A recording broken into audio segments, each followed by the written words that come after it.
Well, folks, another day and another newly released Mike Bloomberg audio set that once again shows that this man is 100% a Republican and should not be trusted by anybody who considers themselves a Democrat. In this new leaked audio, which came from a Goldman Sachs closed-door event at Yankee Stadium in 2016, Mike Bloomberg vowed that if he were president, he would defend the banks. That is who Michael Bloomberg wanted to protect. He also mentioned that Elizabeth Warren and her very strong anti-banking platform was scary. Mini Mike Bloomberg was scared of Elizabeth Warren. And after what we saw in last week's debate, he damn sure should have been afraid of Elizabeth Warren. But here's the thing. Here's his statement. This is what Michael Bloomberg said, and his campaign has in fact confirmed that this is authentic, but I'll get more to their statement in just a moment after I read what he had to say. Well, to start, my first campaign platform would be to defend the banks. And you know how well that's going to sell in this country, but seriously, somebody's got to stand up and do what we need. A healthy banking system, and that's going to take risks, because that's what creates the jobs for everybody. And nobody's willing to say that. The trouble is these campaigns in this day and age really are about slogans and not about issues anymore. And in this election, you're going to see people are voting and they're either love or hate, mostly hate both, but who you hate the least. That's what they're going to vote for, and they're not going to vote on issues. Now, to be honest, he's right about that about 2016. It wasn't about whose issues you liked more, it was who do you hate less. So he was right about that. But as far as we need a healthy banking system because that's where the jobs come from? No. Like that's not even a thing, bud. You're literally making that up. Sure, yeah, there's jobs in the banking industry, but there's millions and millions and millions of jobs in this country that have no bearing on the banking industry whatsoever. You absolutely made that up. And no, first of all, we don't need the banks to go out there and start taking risks, you moron. That is what led to the massive crash of 2007 and 2008. The banks were engaging in risky behavior. We know that. They were gambling on their own loans, betting they would fail so that they would make money off the insurance policies on those, then also be able to foreclose homes, get the money off that. They made money hand over fist until suddenly they didn't because of their risky behavior.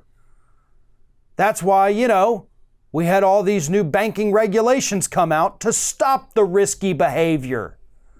But Bloomberg thinks that's what we need to get back to. He thinks we need risks. No, this is also the guy that says we need to bring back redlining because African Americans buying homes is what led to the crash. Michael Bloomberg doesn't understand America, and he sure as hell apparently doesn't understand economics. Or at least he's choosing to pretend that he doesn't understand it. So as I mentioned, we got to get back to the campaign's response to this. And this is what you had Stu Lesser, spokesperson for Bloomberg, came out and said, the opening line was a joke. In the more serious parts of the speak, Mike tells very wealthy Americans that they need to break their addiction to cheap money that's exacerbating income inequality in America. And sure, he addressed income inequality in the same speech after he vowed to defend the banks, after he said they need to engage in risky behavior. Because the truth is, Michael Bloomberg is a member of the 1%.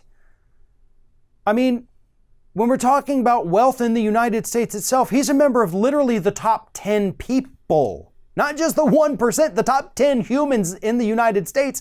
He's in there.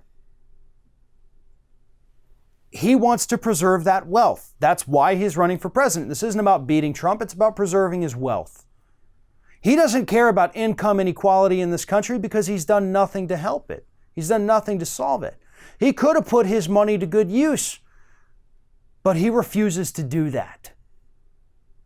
He wants to go out there and act like he cares. He wants to talk about some of these things as if he knows how to fix them. But at the end of the day, this campaign today and his statements back in 2016 are all about self-preservation.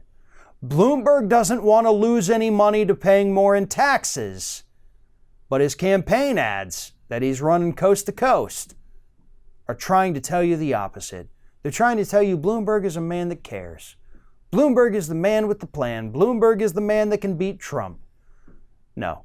Bloomberg is the guy who's just like Trump that thinks he can buy his way into the White House and end up eventually making a lot of money off it. Two peas in the same narcissistic pod. That is Trump and Bloomberg.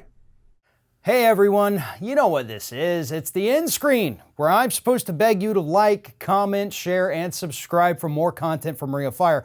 But what I really want to do is ask you to consider becoming a member for more exclusive content and perks, including early access videos and exclusive videos. Check out the link in the description or go to youtube.com/theringoffire/membership.